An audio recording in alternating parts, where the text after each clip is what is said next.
Mayong adlaw kanatong tanan, kini si Father John Gutierrez ug kini ang Pan de Sol. Adlong Biyernes, Hulyo 24, 2026, niining ikanapulog-unom nga semana sulod sa tuig. Mga kaigsunan, ang ebanghelyo karong adlaw susama sa ebanghelyo ni atong Domingo. Diin ipakita sa ebanghelyo ang usa ka farmer nga nagsabot sa mga binhi dito sa yuta. Ang uban dito sa batuon nga dalan, ang uban dito sa footpath, ang uban dito sa mga dunay mga sampinit, apan ang uban dito sa maang yuta na namuga kidigdaghan.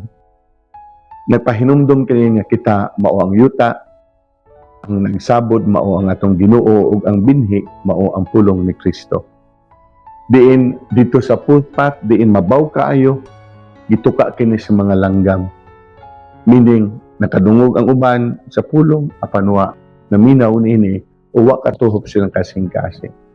Ang ikaduha, diha sa rocky ground. Wala ka kagamot pag-ayo, tungod kay mabaw ra kayo ang yuta. Mausab niya ang mga kalit kayong madasig kay nakaapil og seminar, nakadungog sa pulong ni Kristo, mikuyog kay naa si Father Darwin, o naminaw ni Father Siano, apan, wa katuhop ang pulong. Kay kutob nalingaw, na-amaze, nahimuot, apan wa katuhop ang pulong. Ang ikatulo, diha untay panahon nga nisud gyud ang maayong balita sila kasing-kasing, apan kiniwa kagamot tungod kay dali kayong madani sa mga buluhaton nga tawhanon. Ang nakadaot mga kaigsunan, kung atok kining tanawon, daghan kay nato niini. Way oras isimba, apan naay panahon sa ubang butang. Katapusan, atong madungog nga ang yuta natabunok namunga og daghan. Kato silang naminaw sa pulong ni Kristo ug nagbuhat niini.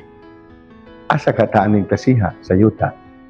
Kini si Father John Gutierrez ug kini ang Pan de Sol.